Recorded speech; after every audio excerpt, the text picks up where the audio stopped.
أعوذ بالله من الشيطان الرجيم. بسم الله الرحمن الرحيم. الحمد لله رب العالمين والصلاة والسلام على سيدنا محمد وعلى آله وصحبه أجمعين رضي الله تعالى عنه وعن كافة المؤمنين. أما بعد، السلام عليكم ورحمة الله وبركاته. Let's try that again. Assalamu alaikum wa rahmatullahi wa barakatuh.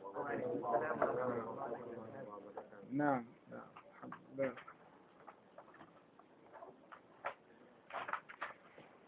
Dhikr al-Maut, remembrance of death.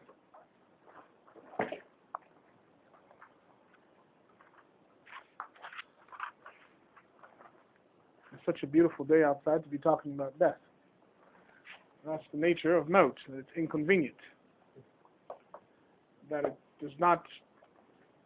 It's an appointment that we have no idea about. And so, on the one hand, there's a paradox. There's a bit of an opposite situation in that we have to remember something, but we don't know when it's going to happen. It's one thing to remember you have an appointment on Monday at 1 o'clock at the doctor. So you're anticipating this appointment, and what makes it easy to remember is the fact that it's maktub. It's prescribed, it's written, it's appointed. It's written down, you know what it is. It's another thing to remember something that you have no idea when it's going to happen. Imagine trying to remember you're going to buy a house. When are you going to buy a house? If I don't know when it's going to happen, how can I remember it? Remembering you want to do something, that's not what we're talking about. It's not about wanting. We're not talking about wanting to die. But remembering the fact that death is the reality of life, that is a very different phenomenon. It's a very different skill. So, the people of the qalb, the people of the akhirah, they make it their business to remember maut. Why? Well, one, because the Prophet ﷺ taught it to his companions. He taught them how to remember death. He taught them the importance of it. Even more so, it's written so many times in the Quran, and this is referenced in your book on page 40. We have four different references from the Quran here about maut. Now, this is not the Islamic tradition being sort of morbid or something of that nature. This is not the way we read this. Because remembrance of death is intrinsically a part of remembering life. And it's not about remembering that you're going to die. That is not what dhikr maut is. That is not what remembrance of death is. And some people read that and they think, oh, Muslims are a bunch of people that always think about their death. That is not the objective. The point here is that death is not the end of life. Death is the transition to the second stage of life. So remembering death is a part of remembering our transition into the afterlife. Okay. In the healthcare setting, I always like to say that, for example, hospice care or end-of-life care is really not about end-of-life care. It's about end-of-this-life care. Right. Transitioning the person into the afterlife. Because our concept of life is much more general than the non-Muslim concept of life. Our concept of life is three parts, not one part. The first part is this worldly life that we have now, called hayat dunyawi. Okay? hayat dunyawiyya, this worldly life. The second level of, the second stage of hayat, life, is hayat al-barzakhiyya, life in barzakh. This is the second stage of life. And the third stage of life is hayat al-ukhrawiyya, the afterlife. Those are the three stages of life. And in reality, there are actually four stages. There is a stage that is before this worldly stage, the life of dunya. Okay? And that life was before we were all created, yani before our bodies came into this world. It's called hayat al-azaliyya. Or in some other writings, hayat al-alastiyya. Alast. Anyone know where that comes from? Alastu bi rabbikum in the Quran. Allah subhanahu wa ta'ala created all of the arwah, the souls and the spirits, and put them all in front of him, and he mentions in the Quran that he asked them a question, Alastu asta'idhu billah, alastu bi rabbikum. Am I not your Lord? Am I your Rabb? And the ayah continues, it says what? قَالُوا بَلَا شَهِدْنَا. Yes, yes, we testify. You are our Lord. Now, as some of you've heard me explain, there's two meanings of this word bala. One is that every ruh every soul, every human soul, because we understand there are different souls. There's human souls, the nabat, the green plants have a soul, the jamad, the objects have a soul, the different kinds of souls. We're not talking about those souls. We're talking about human souls. The human souls all said bala, yes, right? According to one group of mufassirun.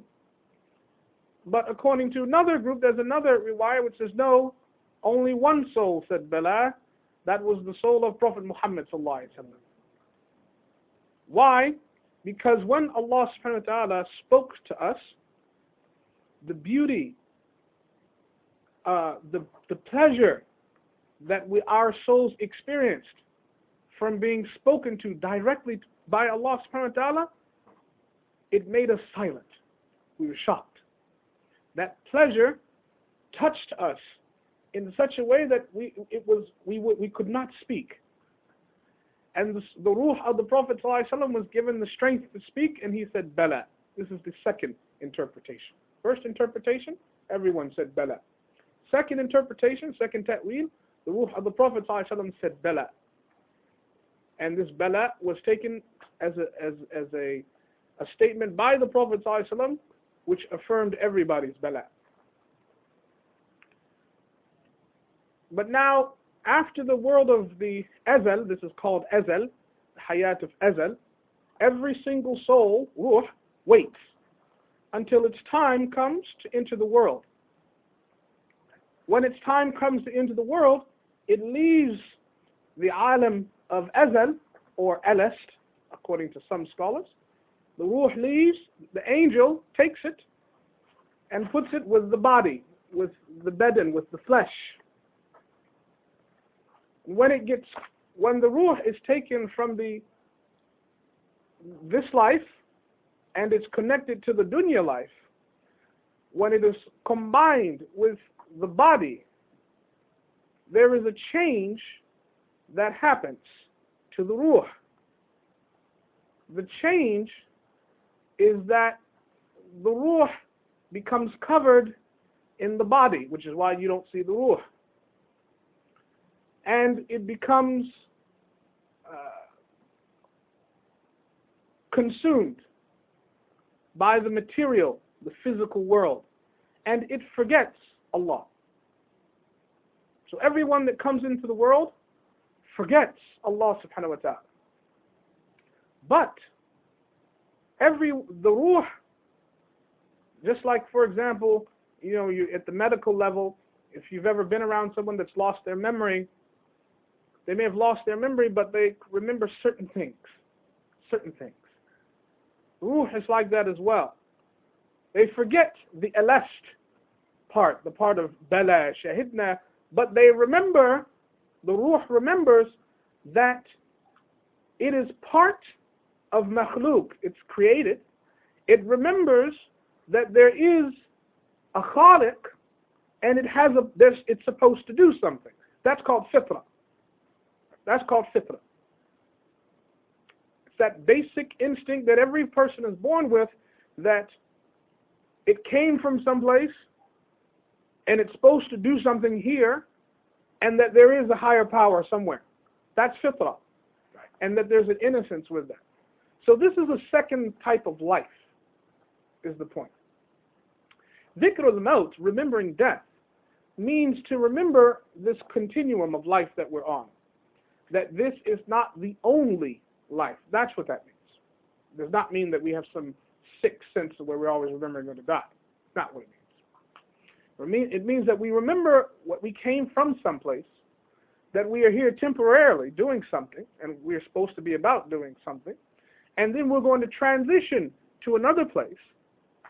Our soul is going to go back to that realm, and then we're going to be resurrected and offered a more permanent home, more permanent life. That is the meaning of dhikr al-maut. Now, in our realm, what happens is, because of the nature of the material world that we're in, we become prone to forgetting that we're going to die, that we're going to go through this transition, is the point. Right? We become prone to forgetting that. And so the Quran focuses mostly on the fact that you will die. But remember, in the Quranic language, death is not an end. It is not, let me put it like this. Death is not the absence of life. Okay? Let me ask a philosophical question for those of the philosophy majors. I wish I had let's pretend this is empty, right? There's water in it now. If I take this and we're not going to do this to the Islamic Center, but I pour the water out, right? And then there's nothing in this water but air, but space. Is it empty or is it filled with air? So what's emptiness then? So if a room is empty, are we saying it has nothing, or are we saying it has something called emptiness? When we say something dies, are we saying that the spirit has left it, or that the spirit has left it and something else has filled it? Is death the absence of life, or the presence of death? Something called death. I'm asking that question. What are your thoughts? If we say there is nothing, does nothing mean it's empty? Or does nothing mean there's something called nothing? You just can't see it, can't feel it, but it's what we as humans call nothing. What are your thoughts on this? That's not the right answer. Phone's on silent. What is that? Nothing? Something? In the Quranic language, what is death? Is death the absence, or is death something else? In Quranic terms. Something else. What's your dalil? Quran. Don't give me a verse, Hamza. Excellent. Excellent. How can you taste something that's not there? Kullu nafsin dha'ikatul maut. Every soul shall taste death. So if death is nothing, how can you taste it? Very good. Excellent, dalil. Give me another one.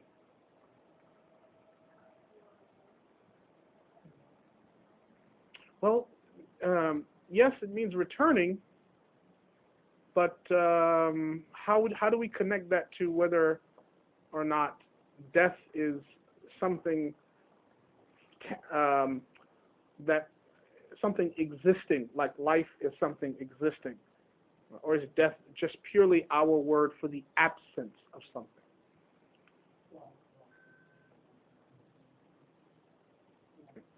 What are your thoughts? Fatima is direct on that. How do we bring it home? Yeah. Other references the martyrs as not being dead but alive. Tamam, excellent. Bring that out, flush that out. don't remember the Arabic. No, but flush it out. Flush it out. Allah says that do not say that the martyrs are dead, but that they are alive. Meaning that although they are not here in the dunya, they are somewhere else living, and they're receptive of the prayers from people in the dunya. Very good, very good. Another excellent dalil. Who in here knows Surah Al-Mulk? Oh. What's going on with Surah Al-Mulk? It talks about how life was created from. Yes. Say that verse again, Surah Maryam. Sister Maryam. What's the first ayah? تبارك الذي بيده الملك الذي خلق الموت والحياة. Very interesting. The one, in our frame of reference, we live first, then we die. Right? Not in Surah Al-Mulk. Allah subhanahu wa ta'ala said, He's the one that created death, خلق الموت والحياة, and life. There's two ways to read this verse. One way is, He's the one that created death and life, and as in a conjunction, just me and my family together, just as a group. So death, Allah created the group, the combination of death and life. Okay. Another way to read it, هو الذي خلق الموت والحياة. He's the one that created death first, then life. Okay? And so, as human beings, we remember the life part. We forget the death part. Okay? So, death is actually first in the succession, which is very true if you think about it, because everyone starts from an origin of nothing. هل أتى على الإنسان حين من الدهر لم يكن شيئا مذكورا. Wasn't there a time when the human being was nothing to be mentioned, when we did not exist? Wasn't there that time? Don't you remember that moment? Allah Ta'ala is telling us, right? هو الذي خلق الموت والحياة. Why mention maut? Why mention death first and then life? Well, one, because it's an origin, or all of us come from nothing. We are originated in that sense. Two, because Allah subhanahu wa ta'ala wants to remind us to put this in the forefront of our minds, not to remind us of something that we take for granted. So if He said He created life and death, well, we hear life and death all the time. But no, death and life is something very different. And so we reflect deeper on this. Why? لِيَبْلُوَكُمْ أَيُّكُمْ أَحْسَنُ عَمَلًا, so that you can be tested to see which one is the best. Tested how? In your intellect? No, amala. To be tested in your deeds. Which one of you is going to do the right thing? And so remembering our point of origin, remembering death, is also to remember not just our end, but also our beginning. It's very, very important to remember our frame of reference, that we came from a creator, a divine creator, yani Allah. We came from nothing, and we will soon be returned to nothing. Although our bodies will be nothing, our soul and our consciousness will still be present, existing. Death, brothers and sisters, is a creation. هو الذي خلق الموت. Death is not only the absence of your soul. It is an existence, a present existence in and of itself.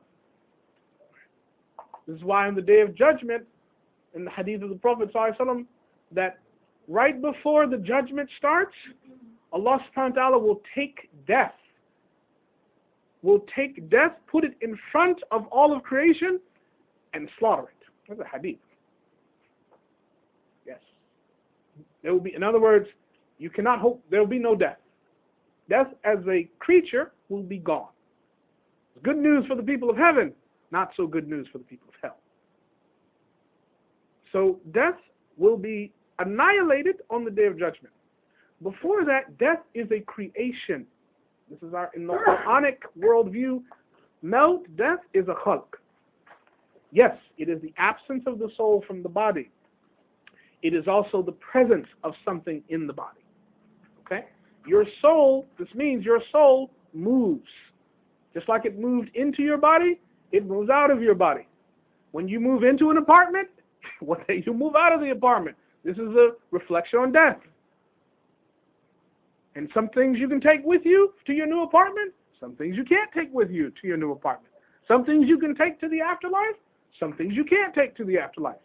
Ask all the pharaohs that are buried in Egypt that thought they could take gold with them. Didn't work. Some things are transportable and movable. Some things are not. So this is the other level of dhikr al-maut, understanding that our hayat is what we call transitory. We're always moving. And there are things that when you move, slow you down. It's called baggage. There are things that you can move with you in your transitory life. They transfer, they go with you, they follow you from place to place. There are things that no matter how hard you try, no matter how much desire you have, you cannot, will not, shall not, ever not be able to take them with you. That's the point of dhikr al-maut. Remember not only that maut is alive, but that it is part of your nature, that you will move out of your body, just like you will move out of your apartment, you will move out of your classroom, you will move out of your home. It's happening. It will happen. And so, since you're going to move, start to figure out now what things you can take with you and what things you cannot take with you. If you can't take it with you, then why spend so much time focusing on that thing that you cannot take with you? Doesn't make sense. Now, if you can take it with you, then understand that that thing's going to follow you. You're responsible to care for that thing. That thing is going to be a part of who you are. Why? Because it's going to follow you. But the thing that is not going to follow you, it's not a part of who you are. It's a part of some distant thing in the past. It wasn't meant to be a part of who you are. So dhikr al-maut is a very, very powerful phenomenon. And the people of the qalb understand this very well. And the prophets understood this. This is what they were trying to teach their followers. Kun fi dunya ka'annaka gharib aw abir as-sabil. The Prophet ﷺ said, be in the world like you ka'annaka gharib, like you're a stranger. This is a weird place to be. This thing called the world. Right? Be like that. Just like if you move into an apartment, you know this is a strange place. I'm only here for a year. After my lease is up, I'm gone. This is a weird. Neighbors are strange. The walls are strange. The paint is weird. Everything's strange. This is not my home.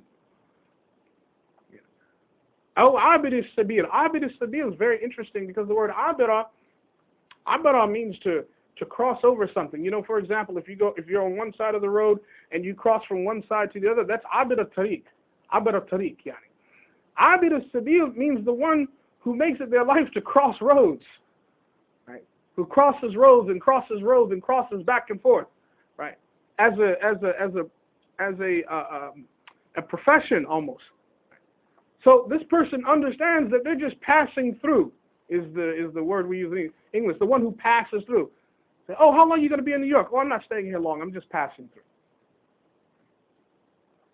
So how many of us wake up in the morning and the first thing that comes to our mind, or even the second or third or fourth or fifth, how about the 40th thing that comes to our mind is the fact that we're just passing through.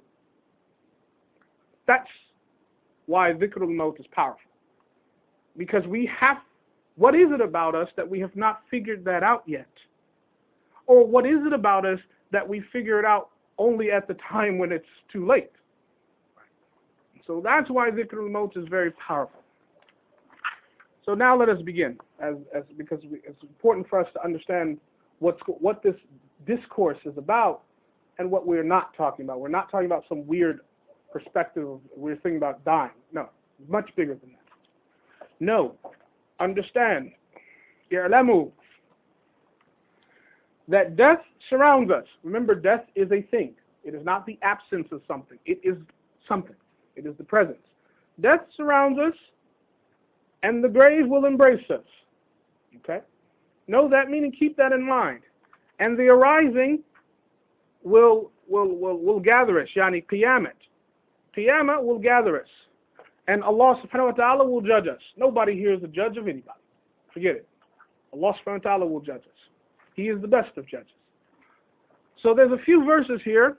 كُلُّ نَفْسٍ ذَائِقَةُ الْمَوْتِ اسْتَعِيذُ بِاللَّهِ. Every soul, here in the translation it says shall taste, as in will taste death. But in the Arabic, in the ayat of Quran here, it's ذَائِقَة. Means you're already tasting death. Every soul is in the process of actively experiencing and tasting death. Anybody have gray hairs in here? There you go. Anybody have aches and pains? There you go. Okay? All these are signs. This is not working forever. Okay? That's what that means. That's what Allah subhanahu wa ta'ala is talking about. Gray hairs, teeth falling out, pain. Okay?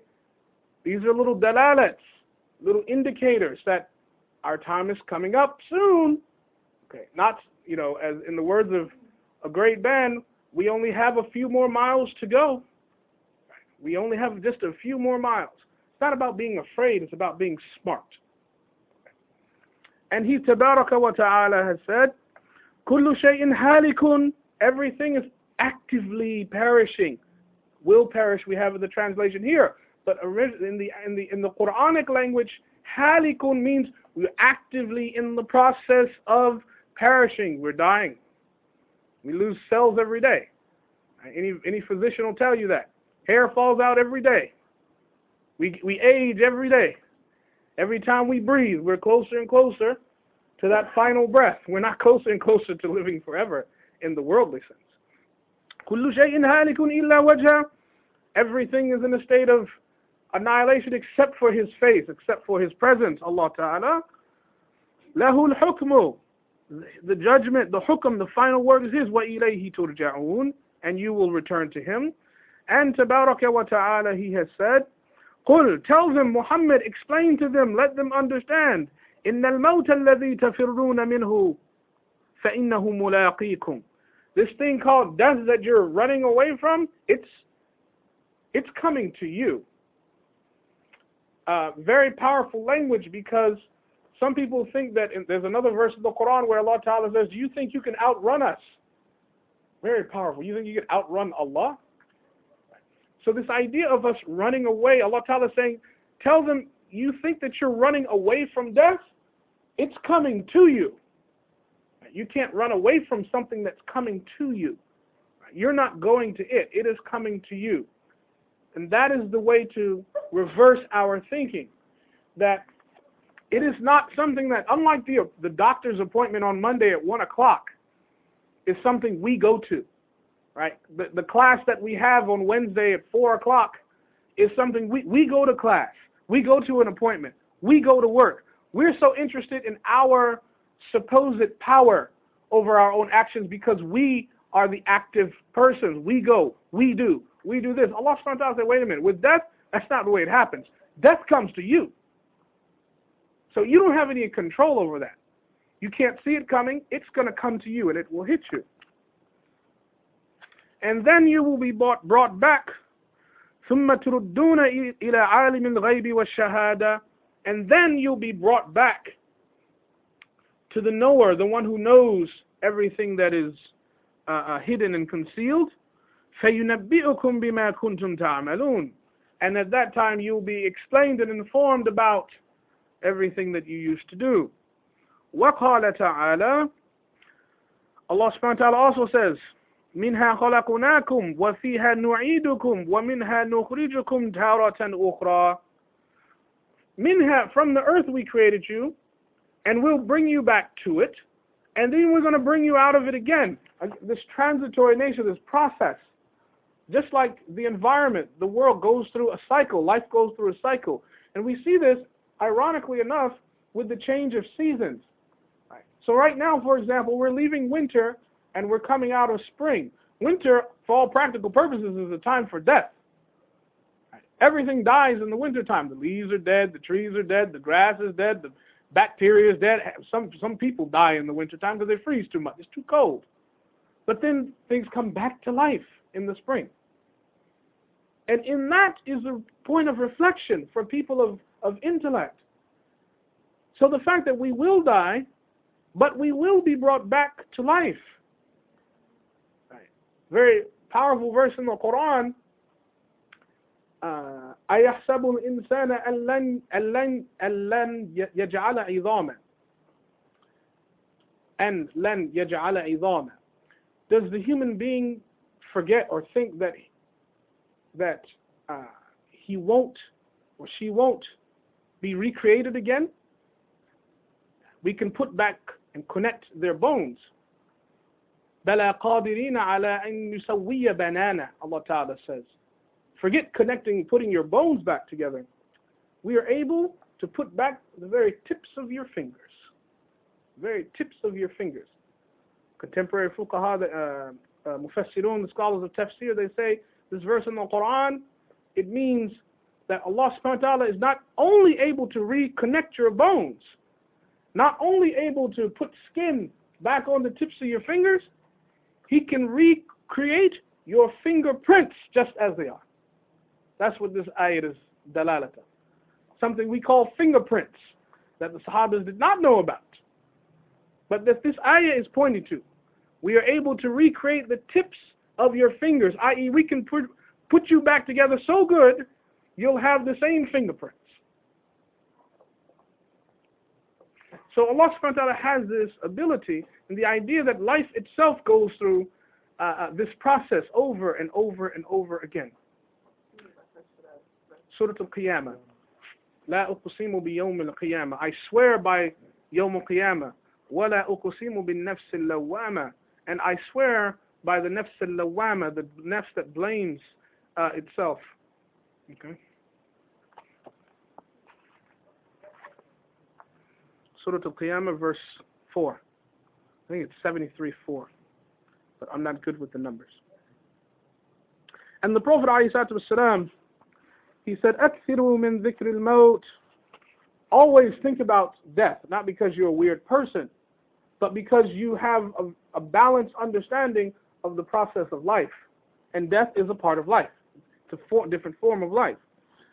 Be abundant in the remembrance of death, for surely that erases sins and leads to the renunciation of this world. أكثروا من ذكر الموت فإنه يمحص الذنوب ويزهد في الدنيا.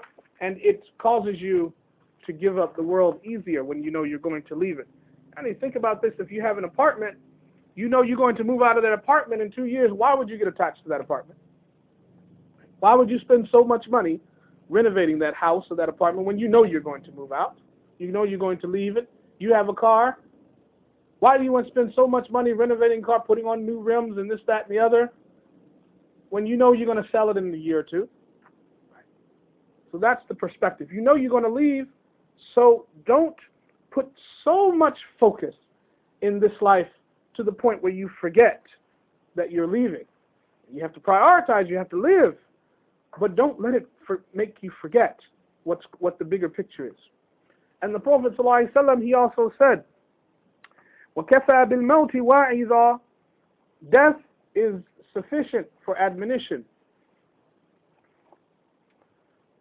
When the Prophet was asked, who's the smartest amongst mankind, he replied, those who remember death a lot, and the ones who are most attentive in their preparation for it.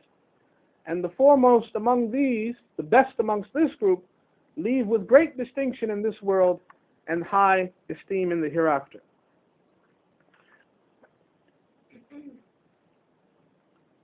So this is a really beautiful hadith.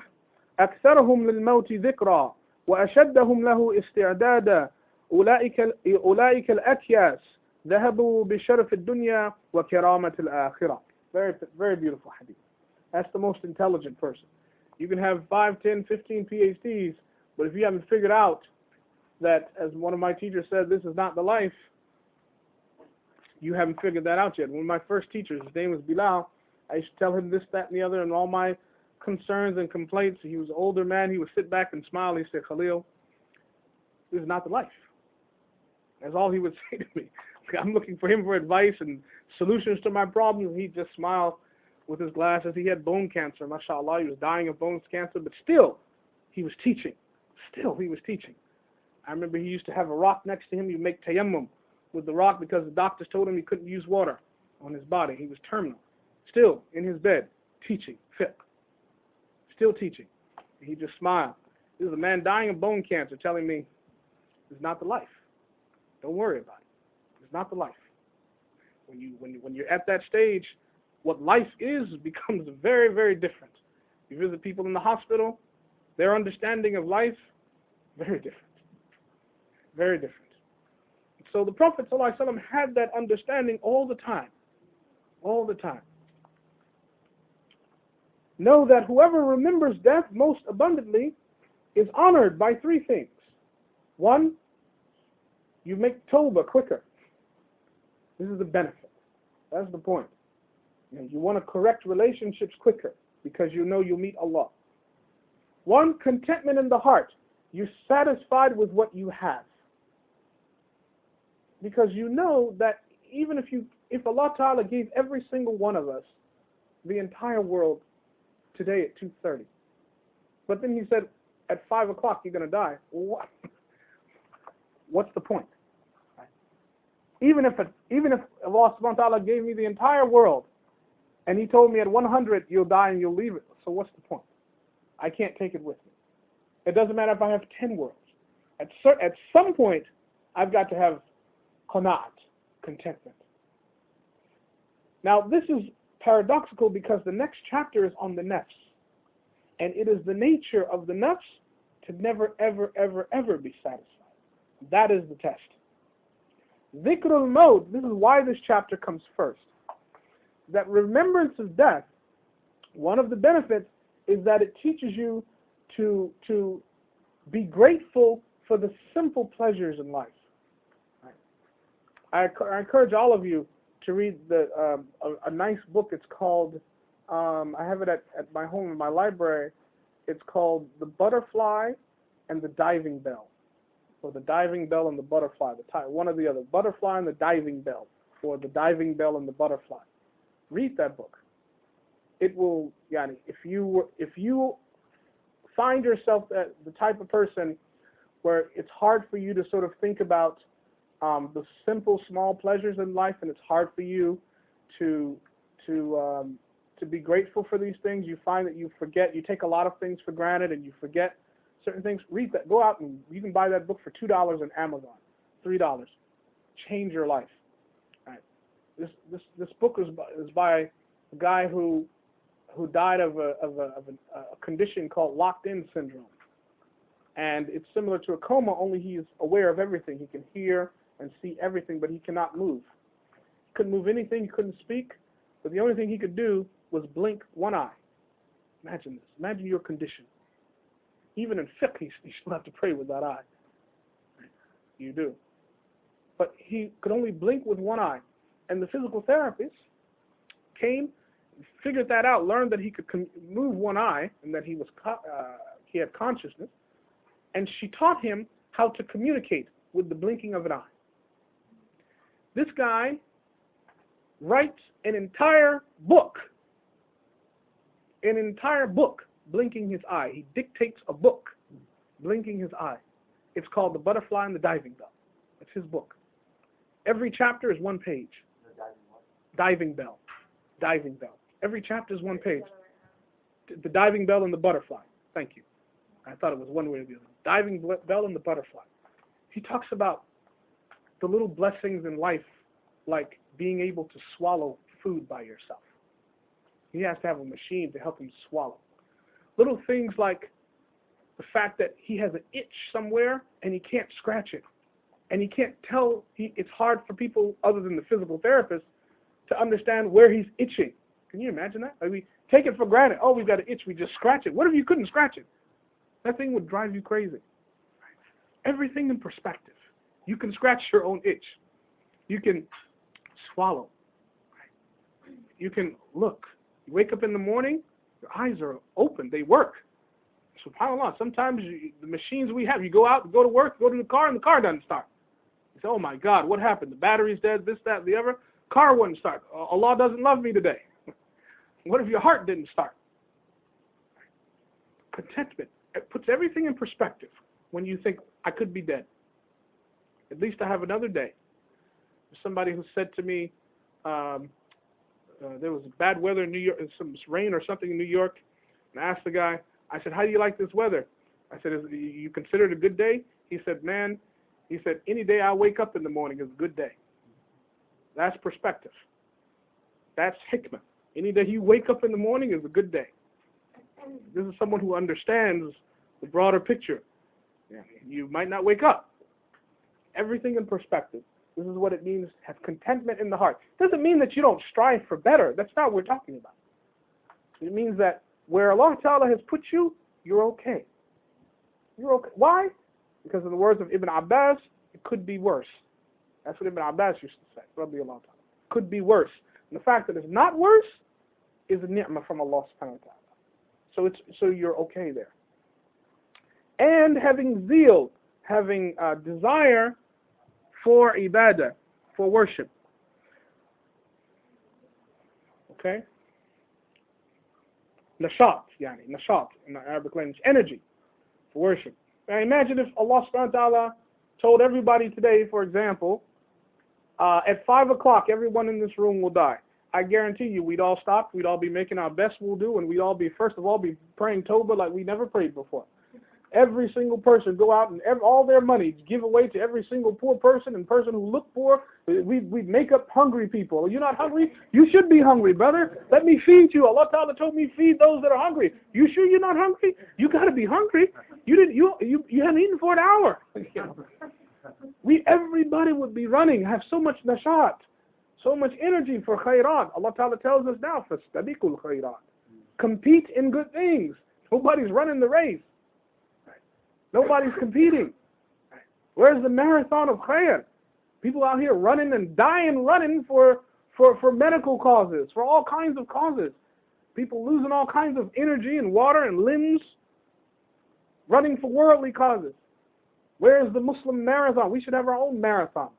We do actually. It's called a salawat al-maktubat, the 5 prayers. We do. It's called zakat. It's called Ramadan. It's called Siyam, fasting. It's called Hajj, Umrah. It's called Sadaqah. It's called tabassum to the Muslim, smiling to the Muslim. All of these things. And so, when you have an understanding of note that you can leave this world, it gives you a lot of energy for doing good things. Energy also means that when the opportunity comes, you take it. When you have a chance to do something, you don't delay it, you do it. And not only that, but Allah subhanahu wa ta'ala, when you start, the first time you start this type of process, there'll be an opportunity to come in front of you, and you say, well, I don't know, I should give that sadaqah now, and I should do that now. I'll delay it. You miss the opportunity, then you regret it. And Allah subhanahu wa ta'ala send you a second opportunity one day. Say, no, I remember that time I regret it. I don't want to go through that again. I'll do it now. Give it then. And then the third time, Allah subhanahu wa ta'ala give you another opportunity. And then because you took the first opportunity and you took it again and again, Allah subhanahu wa ta'ala will give you a mechanism inside of you to the point where when any opportunity of khair comes your way, you cannot sleep until you take it. It physically disturbs you that you did not take that opportunity. You can't do it. You have to take care of it. Family say, oh, come, relax, sit down. No. I have to do it first. Just give me 30 minutes. Let me take care of it, and I'll be right there. You have to do it. It's something from Allah. It's a gift. Because everybody else can postpone. And the Prophet ﷺ, he said, لَعْنَ اللَّهِ الْمُسَوِّفُونَ وَالْمُسَوِّفَاتِ. That Allah subhanahu wa ta'ala curses those people that constantly do tasweef, constantly delay and postpone and delay and postpone and delay and postpone. So then Allah subhanahu wa ta'ala on the day of judgment, He'll postpone your entering Jannah. This is the danger. The Prophet ﷺ said, La'anatullah, the curse of Allah. La'anatullah ta'ala, when the Prophet ﷺ used to talk about the curse of Allah, what he meant was the person is ba'idun min al-rahmah. The person is far from the mercy of Allah. That's what the Prophet ﷺ said. Know that whoever is forgetful of this, of death, is afflicted with 3 things. So if you live a life where you never ever understand, you don't know the big picture, as we say, that death is a part of life, then 3 illnesses, 3 more diseases come in. 1, taswif at-tawbah, delaying tawbah. Tomorrow, tomorrow, tomorrow, tomorrow. Why? Because the person doesn't understand that tomorrow is not guaranteed to them in the first place. They believe that tomorrow is guaranteed. So that's why they delay until tomorrow. And then tomorrow comes, and then they delay until tomorrow.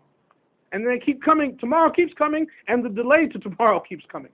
And that's what we call a vicious cycle. Lack of contentment. The person does not become satisfied with what they have.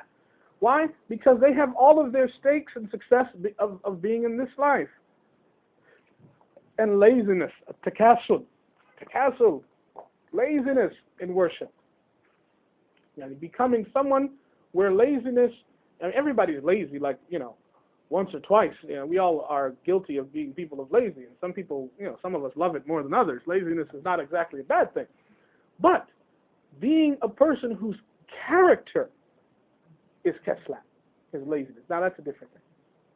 Where in the realm of Allah subhanahu wa ta'ala, your sifat, your description is a person of kaslan, of laziness. Now that's a whole different level. When they call you Ahmed the lazy, Fatima the lazy, now that's different. That's what they mean here. Well, this becomes your characteristic. Okay? So this is a big, big danger.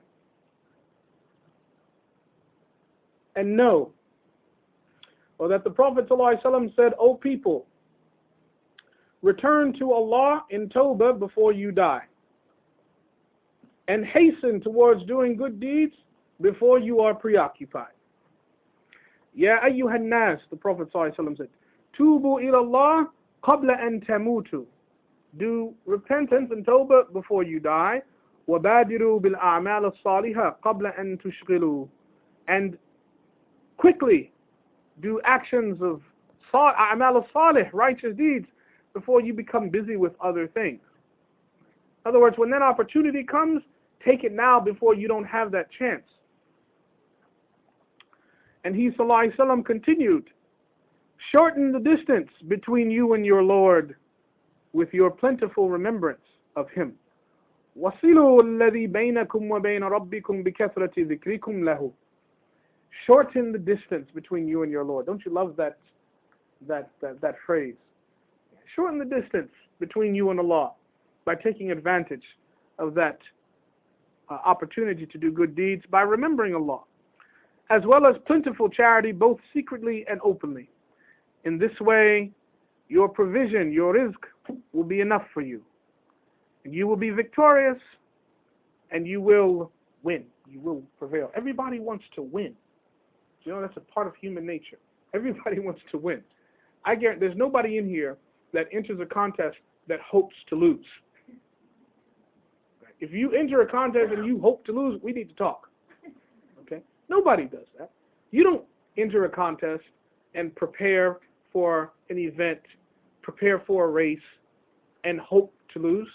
You hope to win. Everybody wants to be somebody. That's right. That's why YouTube is successful.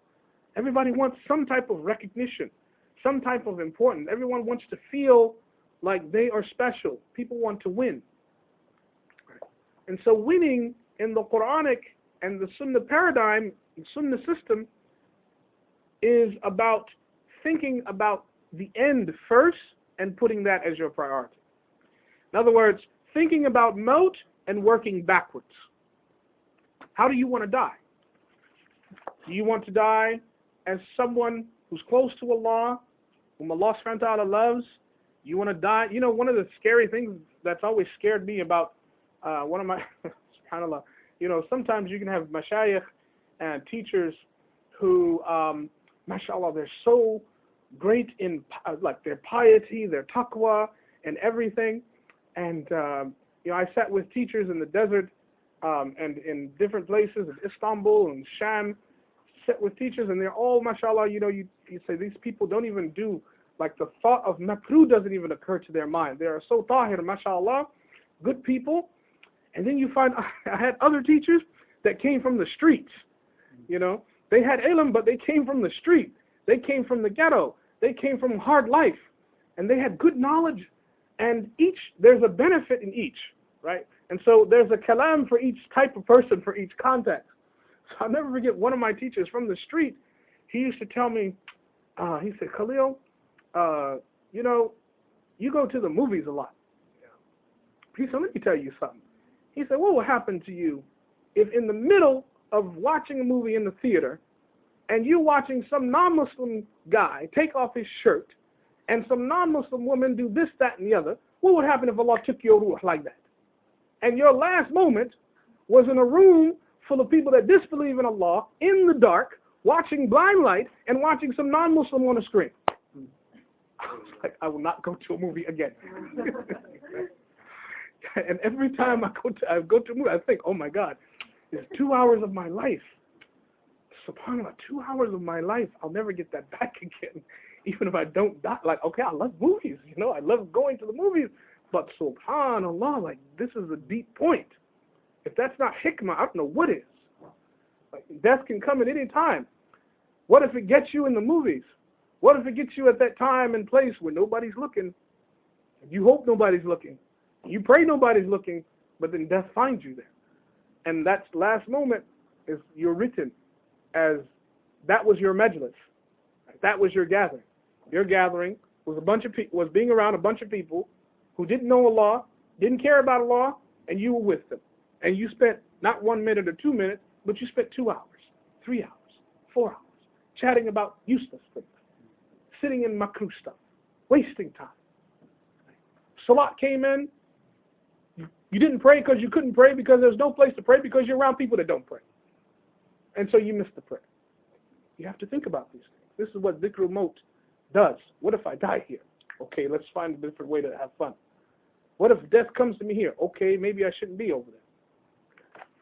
Everything in perspective, a poem. So this is why the idea of winning, this is how you win. When you strategize your life, when you plan actively, when just like if you're training for the Olympics, anybody who knows, anybody that's ever trained I used to do martial arts, and I used to do competitions and tournaments when I was younger. And every single tournament that you're in, you know your competition. You know you're going to be going up against this kid who's got this teacher, who's won this time, this time, this time. And you know why they won. And in order to get that trophy, you got to strategize. You've got to be like this. And doesn't matter how good you were yesterday, you've got to be better today. And in order to be better today, that means you've got to figure out what you did wrong yesterday and rectify that so you can be better today. And there is no point where you are the best. Every time you increase, the bar increases. Every time you get better, the bar gets. That's the way athletes think. That's the way Ummah Muhammad has to think. That's who we are. We haven't figured that out. We've put the bar down and then we operate like this. Actually, some of us haven't realized there's a bar in the first place. There is a standard. Okay? So this type of strategy is what dhikrul maut produces in us. Strategic thinking. People who really want to win. Well, how do you win? First of all, knowing who your competition is, who your enemy is, where the pitfalls are, where you make mistakes, and how do you get from point A to point B. Okay? A poem. Very nice share. فما لك ليس يعمل فيك وعظ ولا زجر كأنك من جماد. What's wrong with you?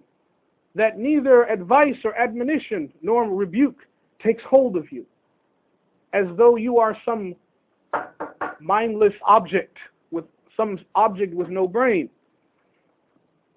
You will regret traveling so lightly, and when the summons, the call reaches you, you will come to grief. Repent of your crimes while you still have breath, and awaken before you are dust. Very, very powerful share. And Sayyidina Isa alayhi salatu wasalam, Prophet Isa alayhi salatu wasalam, he used to say, "An-nasu niyamun, fa-idha matu intabahu," that people are asleep, and when they die, they wake up. People are asleep, and when they die, they wake up. The metaphor of sleeping is very powerful because we sleep every day. And sleep, as the scholars say, is the brother or sister of death.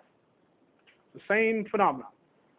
Our bodies are restless, the eyes are closed, you look at the person who's sleeping, they look dead, with the exception of they're having a pulse and they're having respiratory activity. Other than that, they have the same, their body is motionless, the same thing. And it's the same phenomenon with the ruh also. If the ruh separates from the body at death, well, likewise at sleep there's a tafriq also, there's a separation also. But there's a partial tafriq. It's not tafriq kamil, it's not a full separation, it's partial separation. Okay? So the ruh goes to different places when the person is sleeping. Okay? And travels in goes in different parts of the ghaib and the unseen. Right? And things happen to it. It sees different things. It experiences different things. It's exposed to different things. And this is where we have dreams, for example, other types of visions, all kinds of stuff. And then when it's time to wake up, the soul zip comes back, and the person wakes up again. Well, how many? We only have in the book of in the Lawh al-Mahfuz, in the prescribed tablet with Allah subhanahu wa ta'ala, we only have a guaranteed number of our soul leaving and coming back. It can only leave and come back a certain amount of time. After that, it'll leave and be gone. In other words, we only have a certain number of sleep that's allotted for us. And some people might have 500,000 times they'll sleep, 1 million times they'll sleep, but we're not going to get an extra one. And so the soul will go and come back and go and come back. And Allah Ta'ala allows it to go and come back, but then when the ajal comes up, when the time span is ended, it'll go and that's it. And it won't tell the body goodbye. It'll just leave. That's also your consciousness. That's you. You are who you are, not because of your body, but because of your ruh and your consciousness. That's who you are. And so that continues continues after the body dies. No. Page 42, i'lamu. Know that everything that a person brings about in this life returns to the heart in the moment of death. You know the proverbial sense that my life flash before my eyes. You see people that are in the in theater perform, in movies or something. The person's about to die, and everything in their life they remember everything. Right. This is true in the Islamic sense. Allah Ta'ala knows best about how this happens, but we accept it. That at the moment of death, everything comes before the person's mind. Wife, husband, kids, job, school, house, car, pet, whatever. Everything.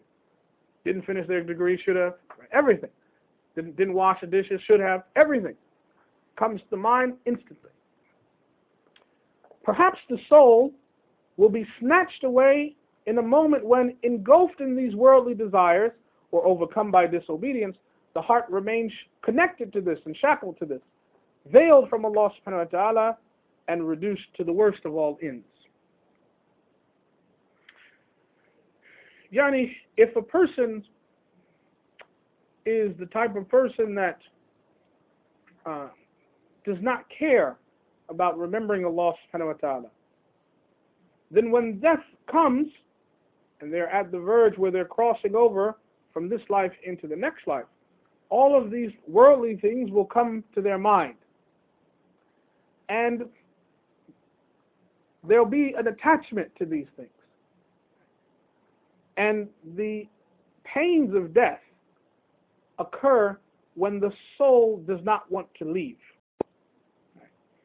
Every soul, there's a taste of death, and there is a pain of the separation of the soul from the body.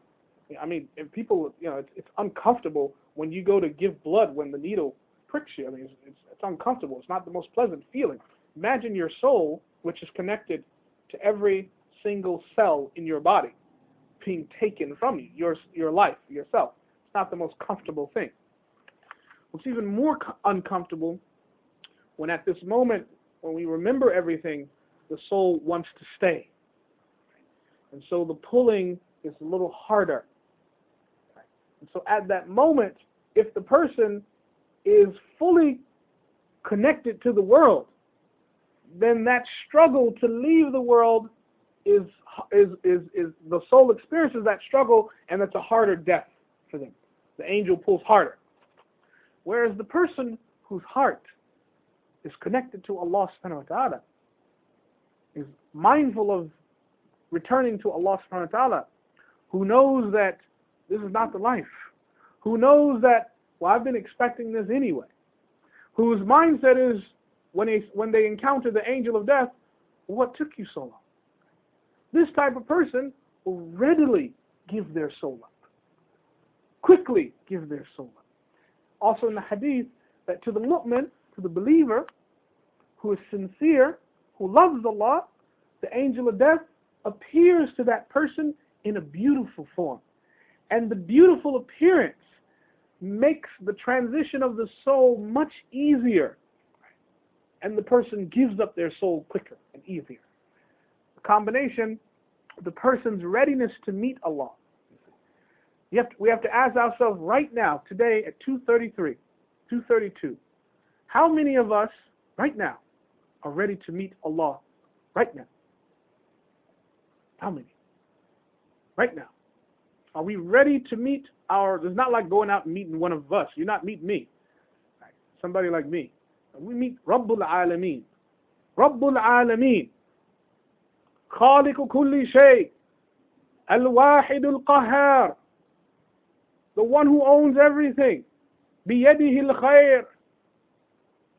Kullu shay'in halikun. Everything is in a state of perishing. Illa wajha. Except for him. Right now, how many of us right now can say, I'm ready? I'm ready. That's the way we have to be. At every single moment, yes, I love my family, have a job, I've got to finish my PhD, I'd love to eat lunch. Right? I have these things, but I'm ready. At the end of the day, I'm ready. If the angel of death came right now, wouldn't argue. That's the question you have to ask yourself, am I ready? If I'm not ready, well, why not? What is it that keeps me from meeting my Lord? No, what is it that keeps me from wanting to meet my Lord right now? If I'm wanting to meet him tomorrow, well, maybe tomorrow's not guaranteed. If I have this feeling now, why do I have it now? Because if the angel of death comes now, that feeling doesn't help me in any way. The angel of death is not going to say, oh, I really like that shirt you have on. I'll let you slide. I'll give you 10 minutes. No. When it comes, he's about business. The angel of death, the only person, subhanAllah, the only person the angel of death was a little flexible on was the Prophet. You remember that? Where he asked, first of all, this tells you the rank of the Prophet, which we really have no idea. Like we are not qualified to even speak the name of Habibullah sallallahu alaihi wasallam. Malik al-Maut comes to his house and asks permission to enter the house of the Messenger of Allah. Do we understand this level? This is the angel of death. Nobody debates with the angel of death. Nobody says anything with Malik al-Maut. He comes to Bayt al-Nabi sallallahu alaihi wasallam and asks permission to enter. And the Prophet sallallahu alaihi wasallam gives him permission to enter. And then the angel asks him, do you want to die now? Your Lord is waiting for you. Or do you want to stay with your ashab? And he was instructed by Allah subhanahu wa ta'ala that if the Prophet ﷺ were to ask for a delay, he would give him a delay. Can you imagine how Allah subhanahu wa ta'ala would change the qadr for the Prophet ﷺ? He allowed, Allah subhanahu wa ta'ala was open to the idea that the Prophet ﷺ might want a delay and would allow him that delay. Imagine the maqam of the Prophet ﷺ. Incredible. Incredible. Incredible. And the Prophet ﷺ responded that he was ready. No more dunya. He put in his time. He had his family, he had his loves, he had his ashab, loved them very much, had the most love for his ummah, but he was ready.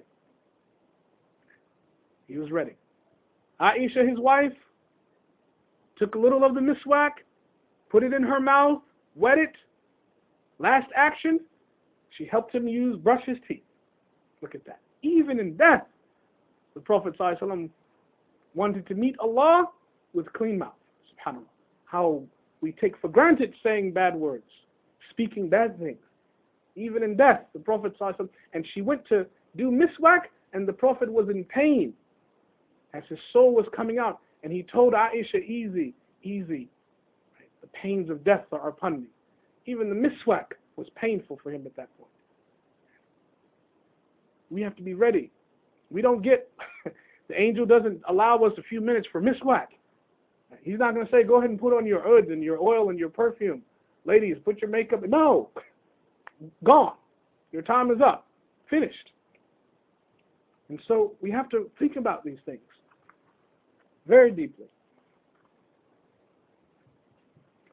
Therefore, it is fard, incumbent on anyone of intelligence to abandon the life of this world and busy himself or herself with the hereafter, preparing themselves, readying themselves to heed the calls of death.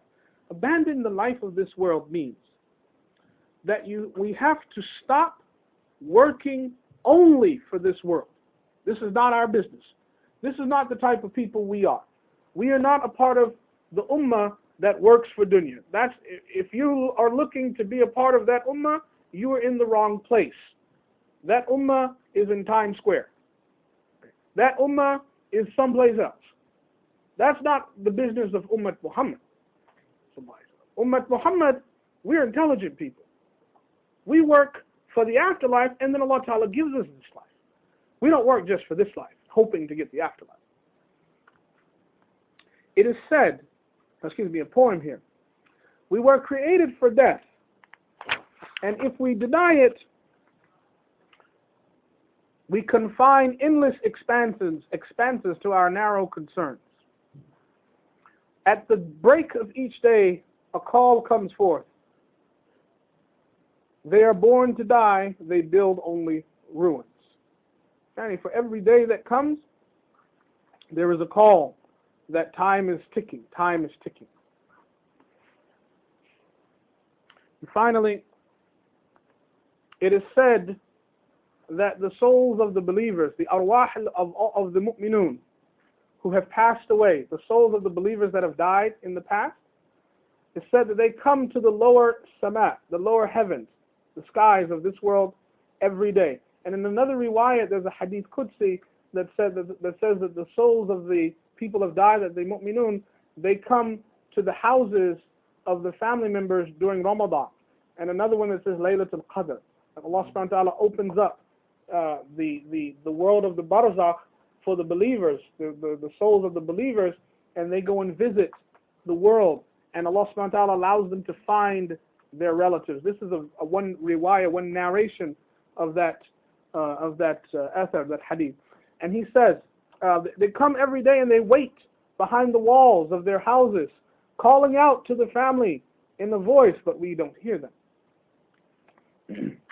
And they call out, and they say, Ya man sakanu buyutina, or buyutana, oh my family, my relatives, my children, Ya ahli, wa aqaribi, wa waladi, who have their share in our world.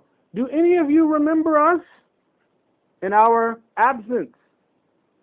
هل منكم من يذكرنا في غرابتنا? Anybody remember us?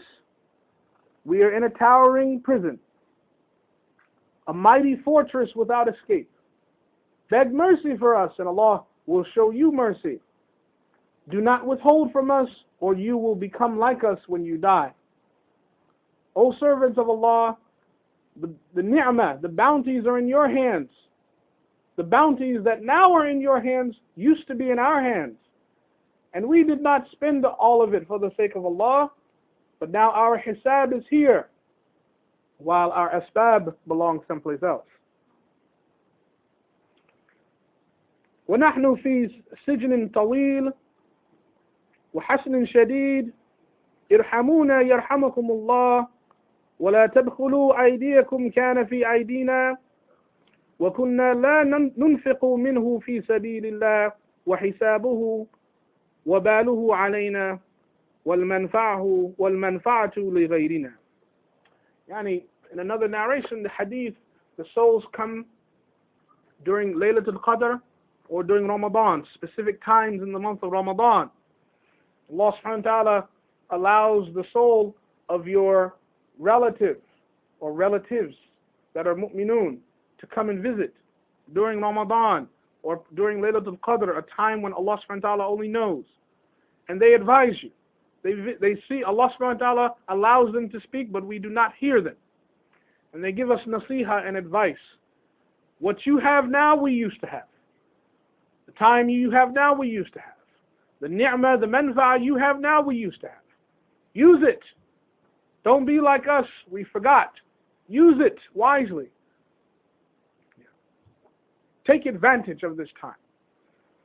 And so, this is, when I first read this, it shocked me.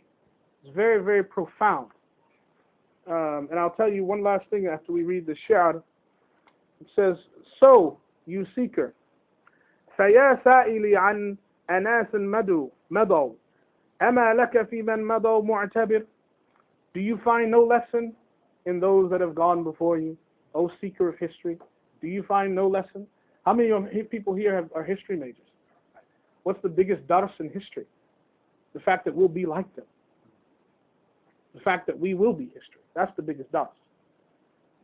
But nobody, that's not taught. That way of reading history is not taught. You have to take a lesson. Remember, I'll close with a story I'll share with you. Some of you have heard it. Even if you've heard it, I'll repeat it again.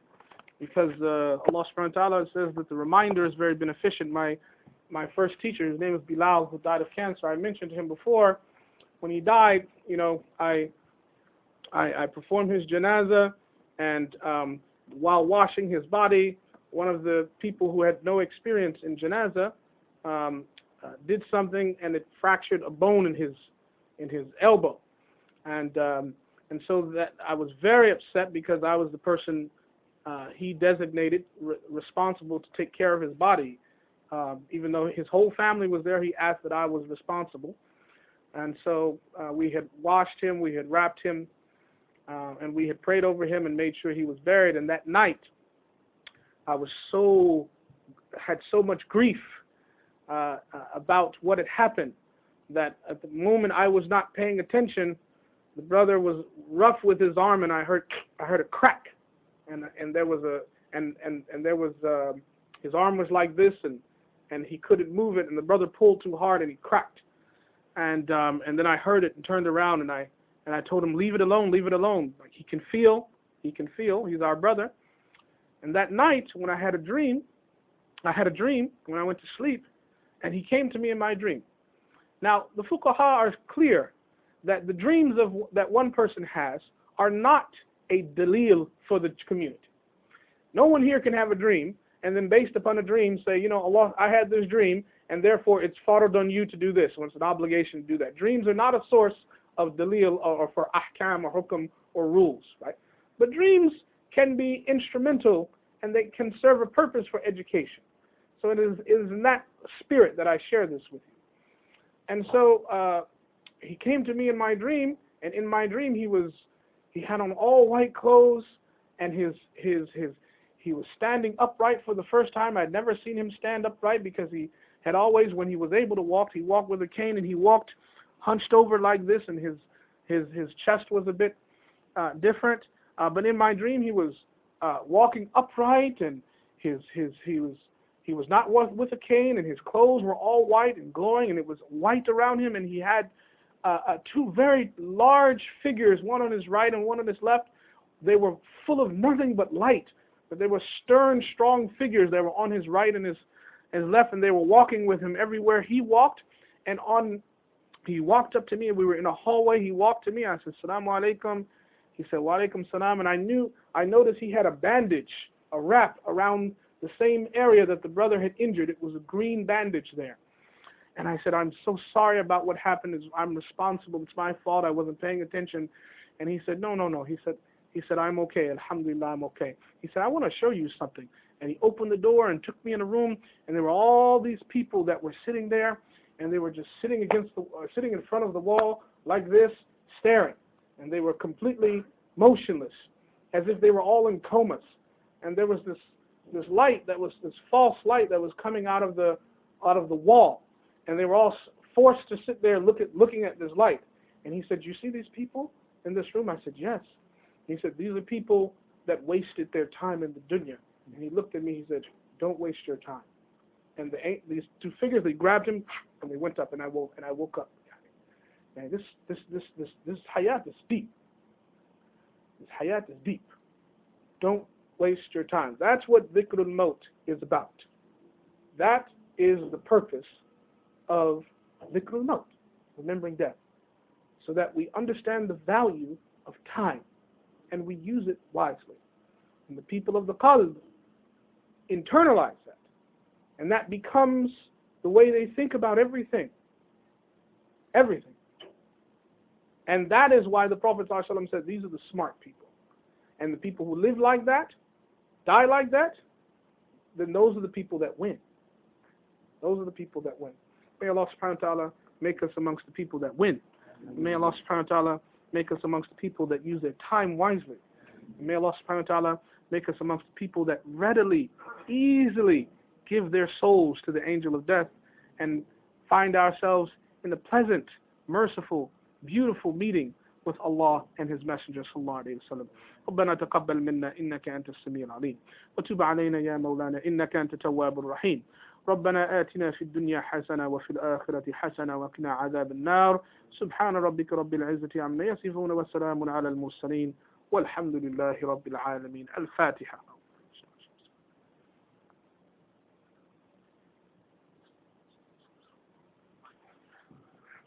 Inshallah ta'ala, next week we'll talk about the nafs. That's when our discussion really begins. Inshallah.